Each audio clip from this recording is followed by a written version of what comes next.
السلام علیکم، میں امداد سمرو۔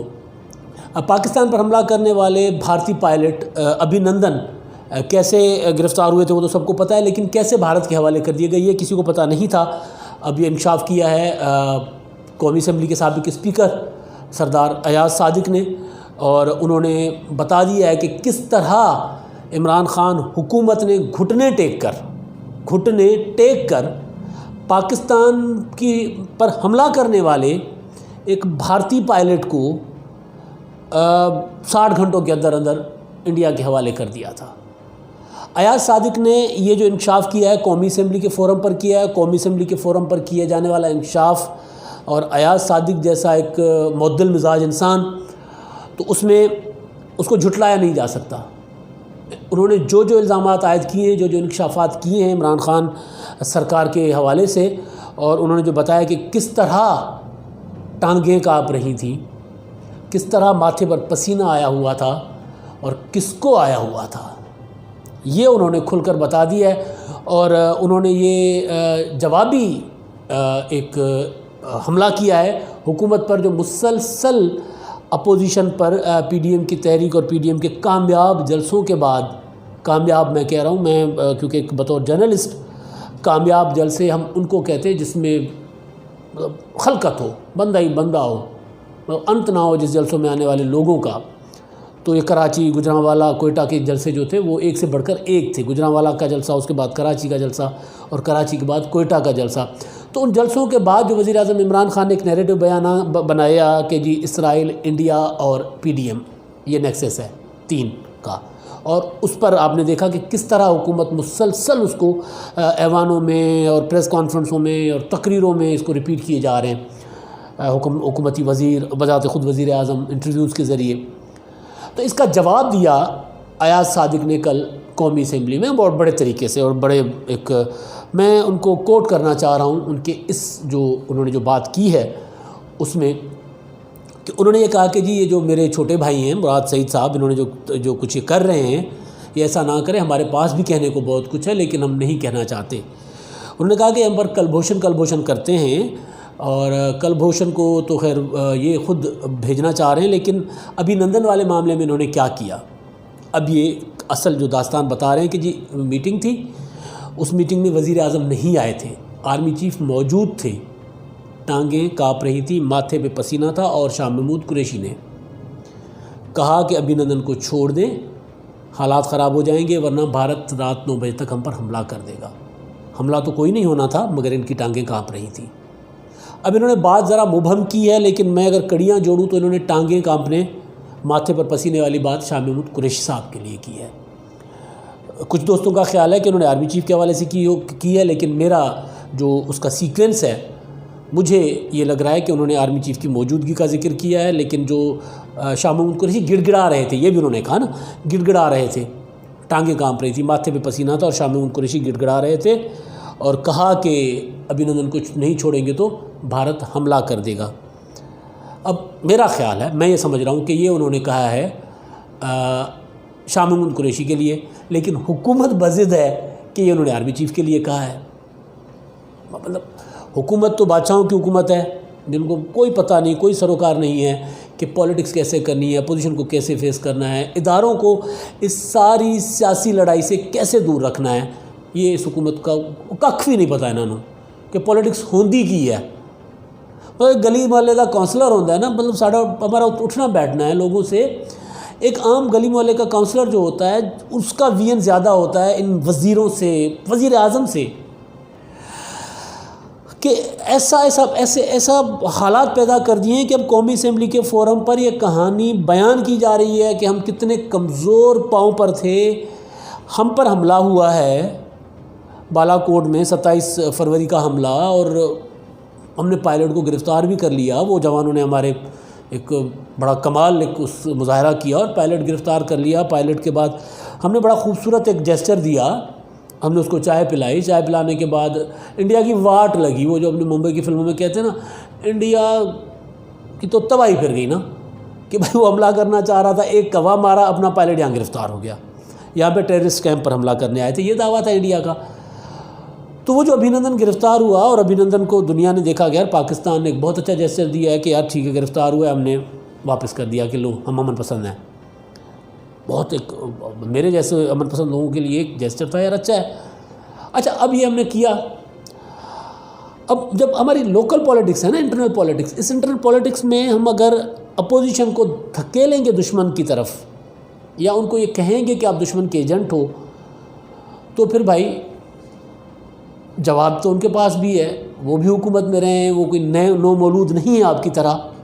ان کے پاس بھی بہت سے راز ہیں. پاکستان کی اپوزیشن کے پاس، جو آج اپوزیشن ہے، یہ چار بار حکومت میں رہ چکے ہیں. میں نے پہلے بھی گزارش کی، ان کا تجربہ بھی زیادہ ہے، ان کے پاس راز بھی زیادہ ہیں. شاہ محمود قریشی صاحب کے راز، وزیر اعظم صاحب کے راز. لیکن میرا ذاتی خیال ہے کہ ابھی تک پاکستان کی اپوزیشن جو ہے، ابھی تک اخلاقیات اور سیاسی دائرے کے اندر رہ کر کھیلنا چاہ رہی ہے. اور آج کل ایاز صادق نے صرف ایک جھلک دکھلائی ہے، اور اس سے پہلے ایک جھلک دکھلائی تھی، وہ جھلک دکھلا جا، ہاں ایک بار آ جا والا نہیں، جھلک کوئی اور. تو انہوں نے جھلک دکھلائی تھی.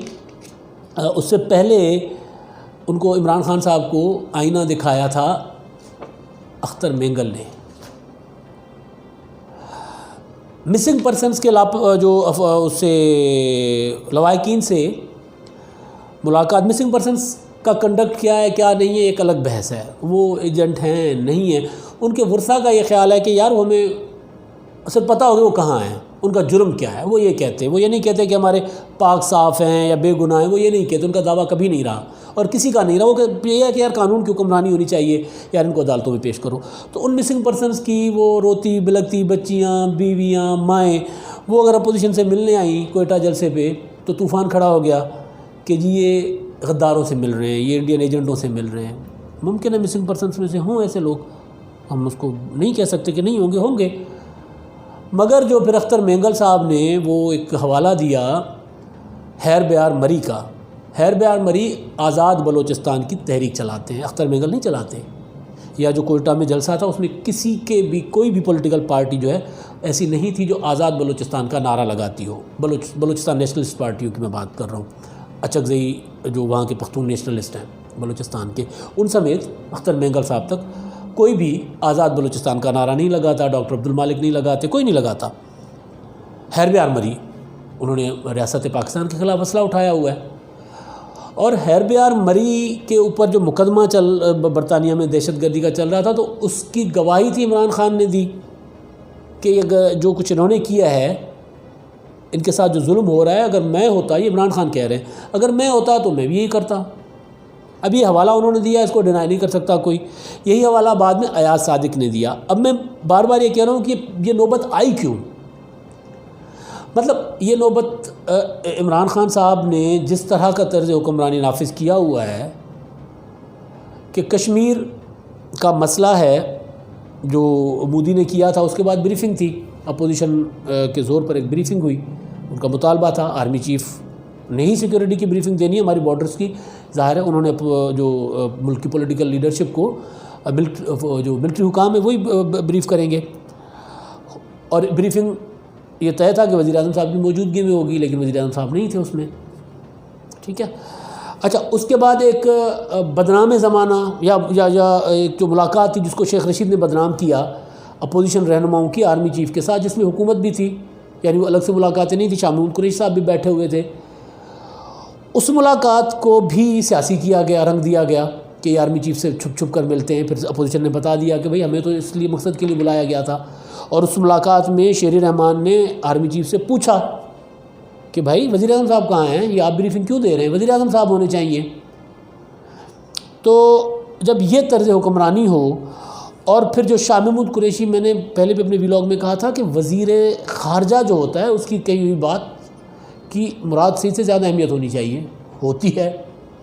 اب شاہ محمود قریشی صاحب اپنے آپ کو مراد سعید کی جگہ لے کر آ جاتے ہیں تو پھر ایاز صادق کی زبان بھی کھلے گی پھر شاہ جی. اور شاہ محمود قریشی صاحب کا تو ایک جو ریکارڈ ہے وہ خاندانی، وہ بھی پھر سامنے آ جاتا ہے کہ بھائی کس طرح انگریزوں کے خلاف تحریک چلانے والے، انگریزوں کے خلاف لڑنے والے جو یہاں کے جو حریت پسند تھے، مجاہدین تھے، آزادی پسند تھے، سب کانٹیننٹ کے، ان کو کس کس طرح شاہ جی کے آبا و اجداد پکڑ پکڑ کے انگریزوں کو دیتے تھے، اور کس طرح انگریزوں کی نوکری کر کے، چاکری کر کے کس طرح جاگیریں بنائیں، اور پھر جب آپ آ کے کہتے ہیں شاہ جی کہ یہ جو ہے اسرائیل اور انڈیا کی بولیاں بولتے ہیں اور مودی کا نیریٹو بیان کرتے ہیں، تو پھر وہ تو بولیں گے، ان کے منہ میں بھی زبان ہے، پھر وہ تو یہ بتائیں گے کہ آپ کی ٹانگیں کانپ رہی تھیں، آپ کے ماتھے پہ پسینہ آیا ہوا تھا۔ شاہ جی ریمنڈ ڈیوس جو ہے نا، ریمنڈ ڈیوس کو آپ نے بڑا خوبصورت کھیلا تھا، اور یہ باتیں اب سامنے آ گئی ہیں کہ وہ کھیل کیا تھا، کس نے ریمنڈ ڈیوس کو چھڑوایا تھا، کیسے عدالت کے اندر کون بیٹھا ہوا تھا، کون فون کر رہا تھا، اور آپ ان سے ملے ہوئے تھے یہ جو کچھ کر رہے تھے۔ اور پھر اس کے بعد آپ نے ریمنڈ ڈیوس پورا کا پورا اپنے محسنوں کے گلے میں ڈال دیا۔ آصف زرداری سے بڑا محسن تو شاید آپ کا کوئی ہو، وزیر خارجہ انہوں نے بنایا تھا نا آپ کو، تو آپ نے کیسے آصف زرداری کے اوپر اس کی ایف آئی آر درج کروا دی تھی وہ بھی پتہ ہے۔ لیکن مسئلہ یہ ہے کہ جن ملاقاتوں میں، جن میٹنگوں میں بھائی آپ کی ٹانگیں کانپ رہی تھیں، آپ اب ڈینائی کر کے دکھائیں ایاز صادق کو۔ تو گزارش بنیادی طور پر یہ ہے کہ ایک تو وہ جو ابھینندن والا معاملہ ہے نا، ابھینندن کو انڈیا کے حوالے کرنے کا فیصلہ پولیٹیکل گورنمنٹ کا تھا۔ اس طرح کا کوئی بھی فیصلہ، انڈیا کے ساتھ جنگ کرنے کا فیصلہ ہوگا پولیٹیکل گورنمنٹ کا ہوگا۔ آپ کے وزیر اعظم نے کہا تھا تو کیا میں جنگ کر دوں، جب شہباز شریف بول رہے تھے نا 5 اگست کو، جب مودی نے ہڑپ کر لیا تھا کشمیر، سقوط کشمیر جب ہوا تھا، تب یہ کہا تھا نا کہ شہباز شریف تقریر کر رہے تھے، تو آپ کے وزیر اعظم نے کہا تھا تو کیا میں جنگ کر دوں، ان کی تقریر کو ٹوک کر، جو کہ ہوتا نہیں ہے عموماً کہ وہ قائد ایوان اس طرح ٹوکیں کسی کو ان کی تقریر میں، وہ قائد ایوان کے شایان شان بھی نہیں ہوتا کہ کوئی اگر اپوزیشن لیڈر ہے کوئی بھی بول رہا ہے تو وہ نہیں بولتے بیچ میں، باقی مراد سعید اور اس ٹائپ نے عبد القادر پٹیل یا اس طرح کے لوگ ایک دوسرے کو ٹوکتے رہتے ہیں، وہ ہوتا ہے۔ تو یہ فیصلہ پولیٹیکل ہوتا ہے، پولیٹیکل گورنمنٹ کا فیصلہ ہوتا ہے۔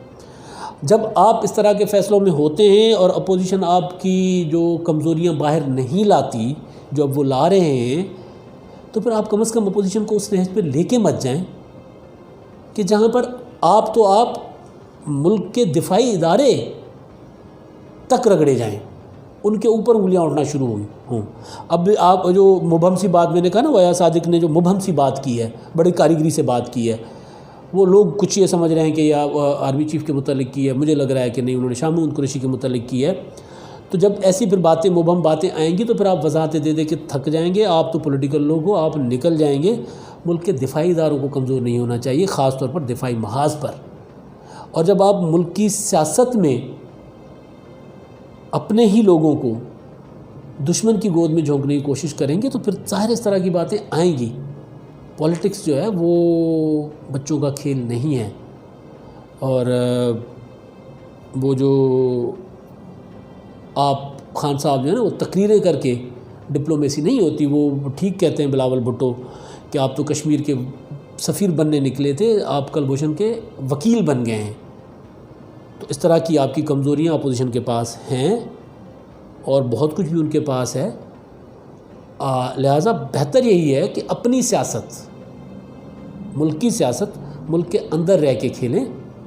اپوزیشن کے اوپر چور کا الزام لگا دیں، کرپشن کا الزام لگا دیں، جو مرضی کر دیں۔ اگر آپ ان کو انڈیا کا ایجنٹ کہیں گے، را کا ایجنٹ کہیں گے، تو بھائی میں نے پہلے کہہ دیا ہے کہ وہ بھی 3 4 بار حکومتوں میں رہیں، ان کے پاس بھی سارے راز ہیں آپ لوگوں کے، اور آپ کیا کیا کرتے رہیں، کیا کیا نہیں کرتے رہے۔ بہتر یہی ہے کہ یہ گندے کپڑے جو ہے نا چوراہوں پر مت دھوئیں۔ اب تک کے لیے اتنا ہی، اللہ حافظ۔